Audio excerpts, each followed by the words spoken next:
a primeira pregunta, obviamente, pois, logo de darche os parabéns por asumir esta responsabilidade. Grazas.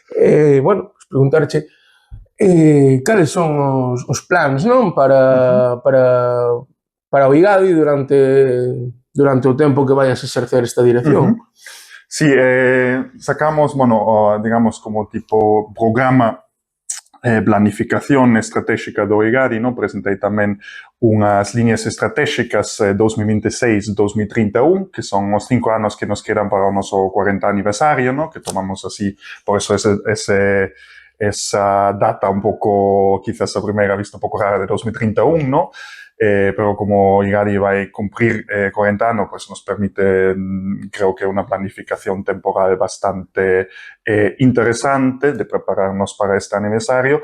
E fundamentalmente a idea é darlle continuidade ao traballo que xa se está a levar dende o IGADI nos últimos casi 35 anos, ¿no? Que fundamentalmente sempre tiña e vai seguir tendo dúas dimensións, ¿no? Por un lado, pues, pensarmos o mundo, as relacións internacionais dende Galiza, é dicir, en chave galega, e polo outro lado tamén pular por unha maior inserción de Galiza no contexto internacional, ¿no? Entón, temos esa dupla función e que queremos continuar, ¿no? Facendo, pues, a través das actividades, dos informes, da parte de pensamento e análise que facemos, pero tamén e eso sobre todo no sentido do segundo eiro, ¿no? De intentar, pues, contribuir, digamos, a internacionalización de Galiza, pues, máis a través da divulgación, do contacto coa sociedade civil en xeral e, sobre todo, pues, tamén necesariamente da incidencia pública nos actores políticos do país, ¿no?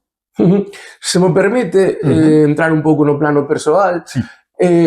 Vostede ven de Alemanha, cree que ten un valor simbólico que unha persoa que non é galega pase a dirixir unha institución que podamos decir, pois é do máis importante a nivel de diplomacia, paradiplomacia ou relacións internacionais a nivel galego? É unha moi boa pregunta. Eu creo que sí que é un valor engadido, sobre todo tendo en conta que eu son de Baviera, ¿no? E, pois, tamén histórica, culturalmente falando, bueno, obviamente non se pode comparar a situación. Hai, obviamente, diferenzas importantes entre Baviera e Galiza, ¿no? Históricamente, culturalmente, xeográficamente tamén, ¿no? Pero compartimos este feito, creo, de sermos nación sen Estado, ou sen soberanía, ¿no? E, polo tanto, creo que sí que me permite engade un valor engadido de ser de un contexto político en certa medida comparável, ¿no? Pero ainda así teño, pues, ter tamén certa obxectividade de ver ás veces as cousas deste país dende fora, pois obviamente tamén permite unha visión distinta que despois, obviamente, pode enriquecer o debate, ¿no? Entón, eu creo que sobre todo tendo en conta que o noso tema son as relacións internacionais, tamén en certa medida, pois é algo natural incluso, ¿no? Que haxa dentro do propio IGADI certa internacionalización. Internacionalización que tamén quería sinalar, ¿no? Que xa temos a nivel dos nosos socios e socias e dos membros da nosa rede, ¿no? Porque temos investigadores e investigadoras asociadas de, non sei un número exacto, pero máis de 20 países, ¿no? Entón, aí, a nivel de análise, xa estamos moi internacionalizados, ¿no? Entón, quizás é unha continuación lóxica desta realidade, non? Seguindo co plano persoal, vostede é especialista, é profesor de Dereito Internacional. Desde esa perspectiva, como ve a situación global actual nun momento no que precisamente, pois, o mundo baseado en reglas está pois, nun punto de discordia, non? Obviamente creo que é un contexto actual moi complexo, ¿no? Seguramente De feito, xusto que falamos onte a noite, pois, pola situación en Irán, cando me deitei, pois, non sabía moi ben en que situación despertar, que agora parece, que casi de maneira sorprendente ou inesperada, positivamente neste caso, de un alto ao fogo, para 2 semanas, Entón, é dicir, efectivamente, estamos nun momento moi convulso das relacións internacionais e creo que tamén nun punto dunha transformación moi profunda da realidade e tamén no marco normativo internacional. Vemos, pois, unha clara tendencia, por un lado, cara a multipolaridade e fragmentación da sociedade internacional, e polo outro lado tamén unha tendencia de sairmos dos marcos establecidos do multilateralismo cara unha volta, digamos, de novo ao unilateralismo. Efectivamente, parece que o dereito internacional actualmente está nunha fase tamén de crise, Vemos un desprecio de actores moi importantes cara ao dereito internacional, sobre todo, obviamente, Estados Unidos, Israel, pero tamén os aliados occidentais, por exemplo, as súas respostas a agresión estadounidense a Irán, por exemplo, non foron, digamos, foron feitas moitas veces a marxe do dereito internacional, incluso recoñecendo que o dereito internacional, dende o punto de vista do marco xurídico, sería, unha agresión ilegal, pero que quizás, non se pode aplicar, dende o seu punto de vista nesta situación, Entón, estamos, creo que, nun momento de transformación, de moita incertidume de cara vai a desenvolver, tanto o dereito internacional como, a relación de poderes, pero gustaríame, dende o punto de vista, sobre todo, de ser tamén de profesor de Dereito Internacional, dicir que, obviamente, tamén hai que ter en conta que ata agora tamén o marco xurídico do Dereito Internacional tamén sempre, de maneira consistente, funcionou a favor dos intereses dos estados dominantes, E, de feito, en moitos outros ámbitos, síguese aplicando o dereito internacional a favor destos actores tamén, Entón, non pinta, obviamente, que a situación vai a evolucionar ao mundo máis pacífico, lamentablemente, pero hai que ter en conta que tamén o marco anterior non foi necesariamente neutro, por lo menos, Sí, pero de forma paradoxal vemos como... Bueno, vostede acaba de dicir, que o dereito internacional en moitas ocasións foi funcional ao marco dos estados dominantes, pero de forma paradoxal vemos como agora son precisamente os estados non dominantes os que denuncian o non cumprimento dese marco, precisamente. Sí. Sí, en certa medida, polo menos, en certos ámbitos, sobre todo agora no que se refire o dereito que regula o uso da forza nas relacións internacionais, efectivamente vemos que os propios actores que crearon, que foron os principais arquitectos deste marco multilateral, por exemplo, tamén das Nacións Unidas, obviamente Estados Unidos son un dos principais arquitectos, e agora parece que prefiren ir a través de canles ben bilaterais, ben canles fora do marco das Nacións Unidas, pero tamén noutros ámbitos do dereito internacional,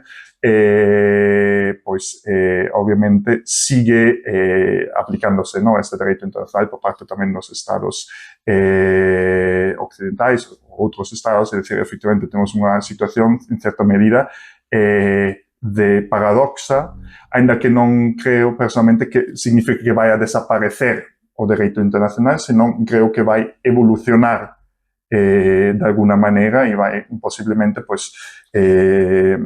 propiciar incluso un mundo máis bélico, posiblemente, pero aí seguirá tendo o seu papel. En xeopolítica, todas estas cuestións que estamos tocando están intrínsecamente ligadas, non? Pero hai un aspecto que está marcando actualmente as relacións internacionais, que é o comercio. por unha parte vemos que as posicións como que se están indo cara aos extremos, non? Por unha parte vemos un certo proteccionismo por parte de, pois bueno, pois sobre todo con toda esta guerra arancelaria por parte dos Estados Unidos, pero por outra parte tamén vemos como, por exemplo, a Unión Europea está indo cara a tratados de libre comercio que moitas veces pois son denunciados por diferentes actores sociais por ser inxustos. Como ve esta dinámica esta dicotomía, non, entre libre comercio e proteccionismo na que nos atopamos actualmente? Eu creo que aí tamén vemos unha manifestación seguramente da complexidade e incluso da multipolaridade, ¿no? da sociedade internacional actual, ¿no? Contemporánea, porque temos efectivamente tendencias moi contradictorias incluso, pero creo que parece que con todo, sí que é certo que, pues, por exemplo, no contexto da Unión Europea, ¿no? Que temos, pues, efectivamente con Mercosur, pero tamén coa India, ¿no? Moi recentemente no ámbito do libre comercio, pero sí, sobre todo polo proteccionismo tamén de Estados Unidos. Eu creo que en certa medida, esta hexemonía tamén neoliberal a favor, sen condicións e absoluta do libre comercio no mundo, tamén está en proceso de cambiar, ¿no? Eu creo que mesamente esta percepción quizás do valor do libre comercio está en transformación. Non sei personalmente moi ben en que dirección vai desenvolver, porque o cal destas tendencias, digamos, contradictoria vai a prevalecer, ¿no? Pero sí que creo que coexisten actualmente ambas as dimensións. Precisamente dentro do escenario internacional, unha das cuestións que máis influe directamente sobre a realidade galega, pois podemos dicir que é a realidade comercial, non? Dentro deste cambio de panorama que non sabemos moi ben cara a onde vai, que fragilidades, que potencialidades, sobre todo que papel cree que xoga Galiza, que debe de facer Galiza neste contexto para poder ir cara adiante? Sí, unha moi boa pregunta tamén. Bueno, en primeiro lugar, obviamente, creo que unha realidade que non se poda debatir de que Galiza ten unha economía tamén altamente internacionalizada, ¿no? En diferentes, moi diferentes sectores. Entón, Galicia obviamente está moi afectada por todas esas tendencias a nivel global. E obviamente ao non ser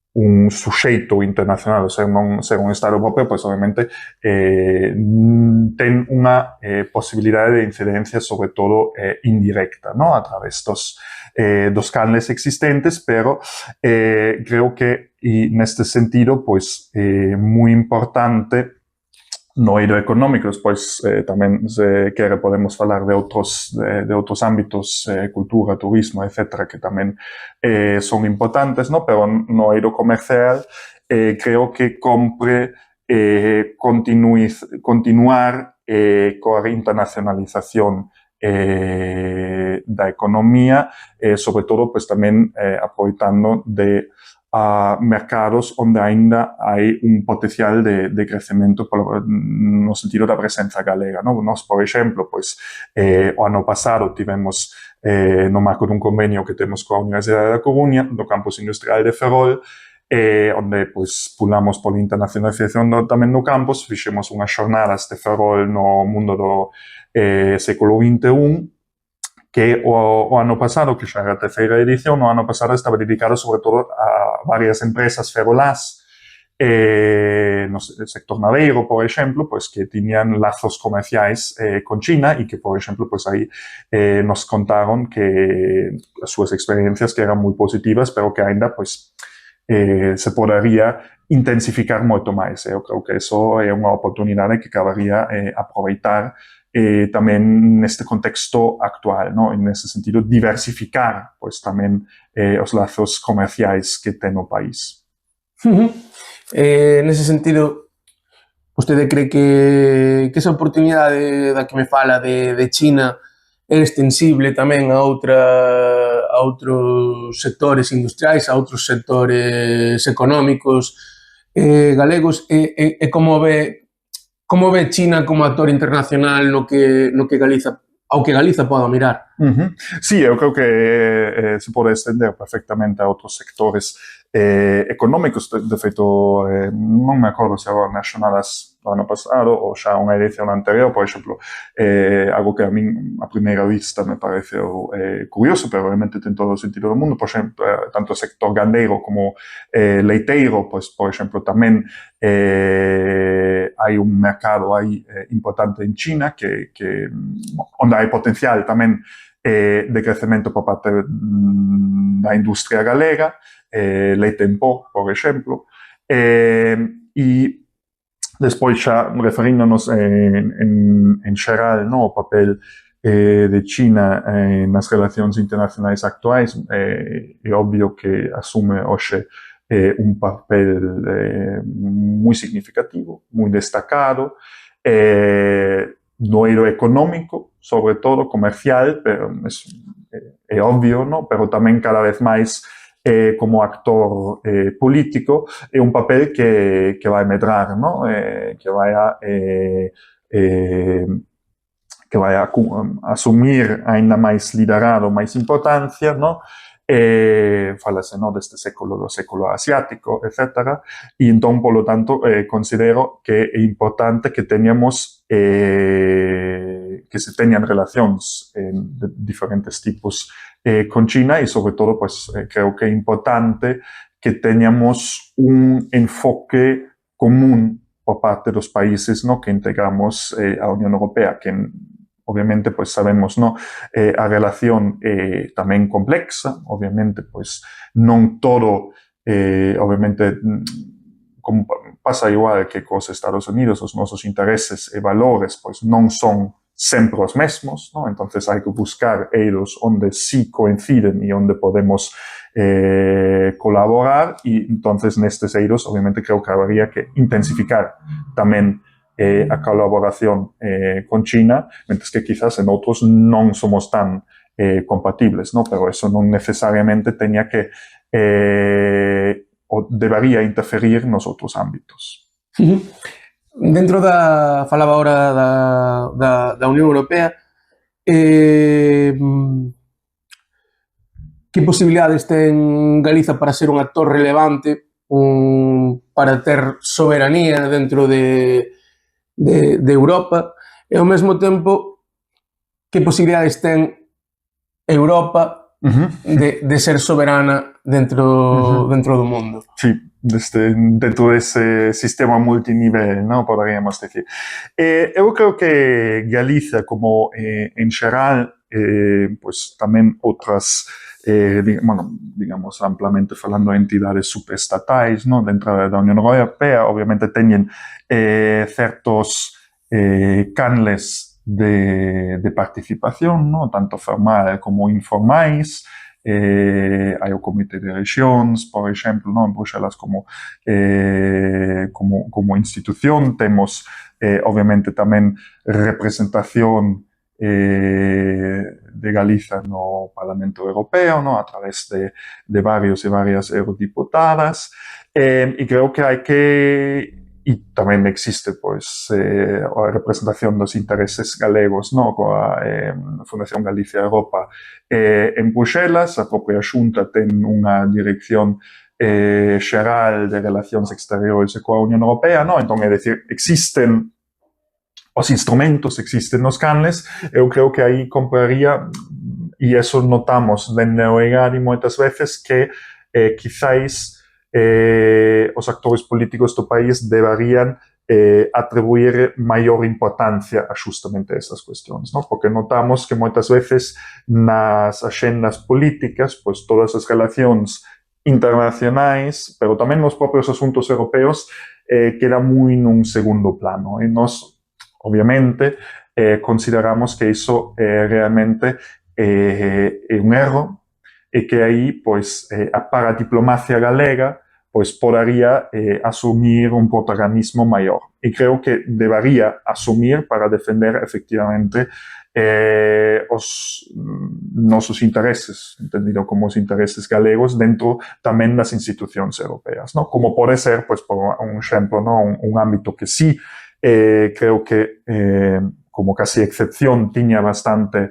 relevancia nos últimos anos era a cuestión da xestión pesqueira, ¿no? Aí sí que houve, pues, tamén, digamos, unha concienciación, creo que por parte se pode decir, por parte da sociedade galega, ¿no? Da importancia deste tema, por razóns obvias, ¿no? Do peso do sector pesqueiro, pero obviamente eso tamén hai moitos outros ámbitos.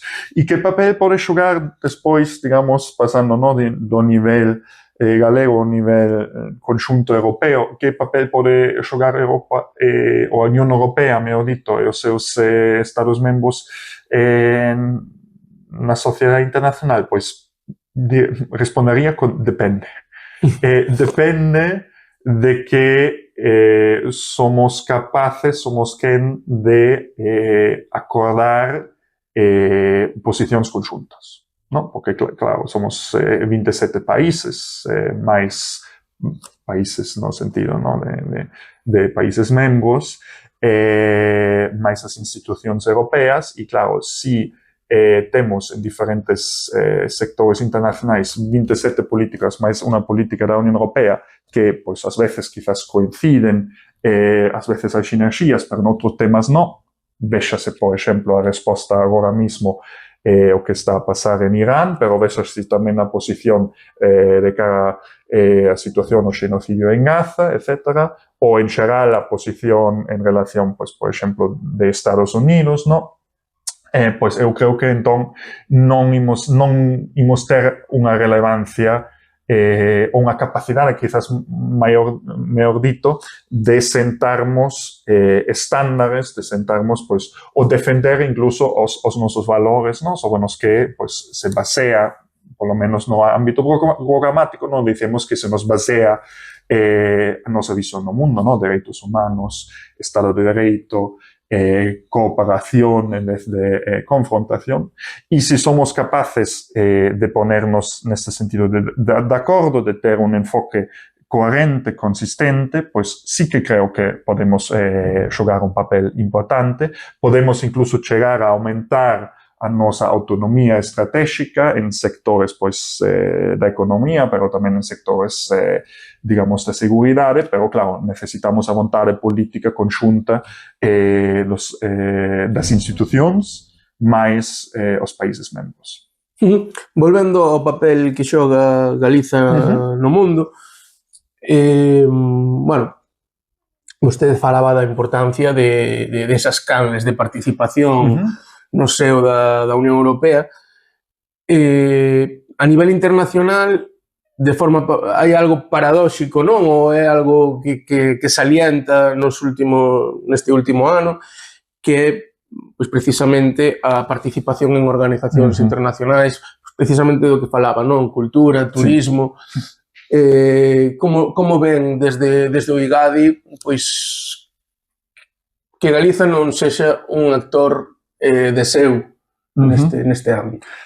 Pois, para agora, primeiro resposta moi corta e despois a explicación. Pois de Norigari vémolo mal, no? Dende logo, no? De feito, lanzamos unha campaña en redes Pensalo dúas veces, hashtag Pensalo dúas veces, que tiña a intención, pois, efectivamente, de incidir neste caso, pois, da Xunta de Galicia, de efectivamente repensar a súa negativa primeiro de intentar entrar pois, na UNESCO no turismo como membro asociado, ¿no? Como se está pois, levando a cabo, ou polo menos a intención, no, de Cataluña e o Euskadi, no? Bien, esa é a resposta curta. A resposta longa, consideramos que é fundamental, efectivamente, que Galiza aproveite esta ocasión, que non é unha ocasión, unha posibilidad, unha oportunidade que se dará todos los días, digamos, ¿no? Consideramos que é fundamental que esteamos aí, porque efectivamente son dous ámbitos, a cultura e o turismo, quizás incluso máis a cultura, ¿no? Onde, en primeiro lugar, Galiza ten competencias importantes no eido interno, pero polo outro lugar que tamén son sectores estratégicos, tanto no sentido económico, como pode ser o turismo, pero sobre todo no eido cultural tamén da nosa autopercepción, no, como país, no, e como cultura tamén internacional, porque é obvio que a cultura galega é unha cultura moi internacional, temos unha lingua internacional, temos unha diáspora galega moi importante, é dicir, a nosa cultura está presente no ámbito internacional e a UNESCO, pois neste caso concreto, obviamente é o foro multilateral, o foro internacional máis importante onde se traten, pois, onde se centra o debate sobre as axendas políticas internacionais no ámbito da cultura, no? Entón, o feito de poder termos aí voz propia, participar directamente nestes debates, pois consideramos fundamental para defender os nosos intereses, pero tamén para proxectar Galiza e a cultura galega no mundo, no? Internacional. E o mesmo pasa, pois, no ámbito do turismo, no caso do turismo, no? Entón, creemos que sería moi pertinente, e non somos os únicos, no? Hai unha ampla apoio por parte de diferentes institucións de sociedade civil, tamén organizacións estatutarios como, pois, o Consello de Cultura Galega tamén apoian esta idea, esta iniciativa, e, polo tanto, consideramos un erro por parte da Xunta de Galicia de non querer, pois, aproveitar esta xanela de oportunidade que non sabemos cando se vai a volver a producir, non? Para ir rematando, mencionaba xusto agora dous ámbitos diferenciais e moi importantes para Galiza. Un é feito de termos unha lingua internacional, de estar inseridos, pois, na lusofonía. Nese sentido, sí que é certo que temos unha relación privilexiada tanto a nivel comercial, social, cultural con Portugal, pero non sei se isto se pode facer extensible, pois, a un país tan poblado como Portugal, ou se isto pode ser incluso unha oportunidade para introducir Galiza en África, a cuestión da lusofonía. E logo, por outro lado, falaba tamén da diáspora, non? Entón, bueno, a pregunta é un pouco se nos próximos anos tamén hai unha intención desde o IGADI de intentar proxectar Galiza tanto no ámbito da lusofonía como da diáspora. Sí, totalmente, son dous ámbitos moi importantes. De feito, dentro do IGADI temos xusto para temos varios observatorios, ¿no? Que se dedican a diferentes ámbitos temáticos. Temos justamente un observatorio da lusofonía e temos outro observatorio das diásporas, ¿no? Que tratan justamente estas cuestións e son realmente un dos ámbitos da nosa principais da nosa actividade. O ano pasado o informe anual que facemos sobre a acción exterior galega no mundo, pois se centraba tamén nas relacións coa lusofonía e a aplicación, ou quizás mellor dito, non aplicación da Lei Paz Andrade. E, pois, por exemplo, vimos tamén, tivemos aquí a visita do Centro Científico e Cultural de Macao, que é unha institución portuguesa que se centra nas relacións entre Portugal e Macao, ¿no? Como parte de China, que ten como lingua tamén o portugués, ¿no? E aí, pois, efectivamente vimos que tamén é unha oportunidade, alén dos casos, digamos, máis clásicos de quizás Portugal e o Brasil, de que efectivamente a lusofonía é bastante máis ampla, ¿no? Entón, centrar os esforzos aí en utilizar esta ventaxa competitiva, fundamentalmente, do galego, da nosa lingua, inclúome aquí, se me permites, Claro que sí. da nosa lingua, no, creo que é algo moi importante. E pola outra parte, tamén é moi importante, creo que efectivamente a diáspora galega, conectar con esta diáspora, porque nos permite, pois, dende un punto, dende un xeito diferencial, pois tamén comprender, no, a situación, o contexto político neses países, nos permite, e tamén, pois, termos digamos, unha vista propia de volta a como estamos no país, no? E aí, pois, unha das actividades máis novas, máis importantes, pero que quizás máis, incluso máis cariño eu teño eu tamén, que fixemos xa nos últimos 2 anos, é o Maratón de Galeguidades, que pois, é justamente un exercicio de diplomacia pública, diplomacia cidadá, para conectarmos, pois, nunha xornada con galegos e galegas en diferentes partes do mundo e falar con eles sobre pois, o contexto dese país, como perciben os lazos con Galicia, etc. E creo que son un recurso moi importante para, pois, efectivamente, poder despois deixar influir isto na estrategia galega de acción exterior, ¿no? Pero claro, son puntos moi importantes de entrada nese país, porque se xa é unha presenza galega aí, pois obviamente tamén despois para empresas, se nos centramos únicamente neste ámbito comercial, económico, ¿no? Pois obviamente tamén resultará moito máis fácil entrar nese mercado, ¿no? E, por exemplo, con eso xa rematar, pois unha das empresas que estivo o ano pasado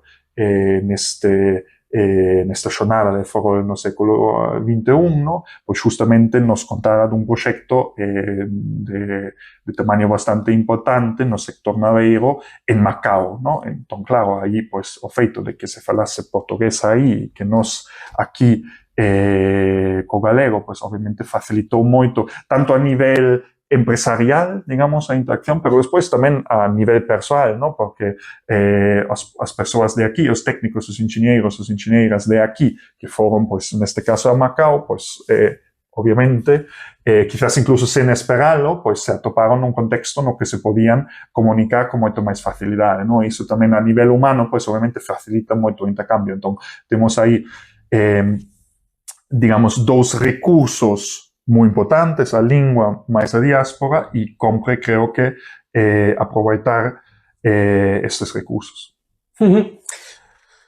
Hai infinidade de cuestións nas que me gustaría profundar. Estou seguro de que teremos máis oportunidades de compartir sempre conversas. Con moito gusto. Pero bueno, antes de rematar, non sei se hai algunha cuestión na que non teña mencionado, que lle gustaría, pois, por o foco.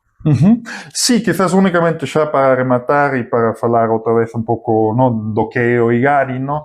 Creo que, pois, tamén, sobre todo agora nesta nova etapa, neste cambio que acabamos de facer, no? Creo que é importante tamén subliñar o traballo xa feito, no? Porque creo que é un logro que unha entidade deste tipo teña un percorrido xa de casi en setembro serán 35 anos, no? Que sobre un tema que efectivamente moitas veces, de xeito erróneo non, pero nos parece impactar moi pouco na nosa vida cotidiana, no? Entón, que haxa, pois, un think tank, unha asociación independente da sociedade civil que leve 35 anos acompañando, digamos, a acción exterior galega dun xeito crítico, creo que é un logro e creo que aí hai que subliñar, pois, sobre todo o esforzo colectivo, porque, ao fin e ao cabo, é un proxecto colectivo de todas as persoas vinculadas, ¿no? Tanto de investigadores asociados como das socias e socios que tamén, pois,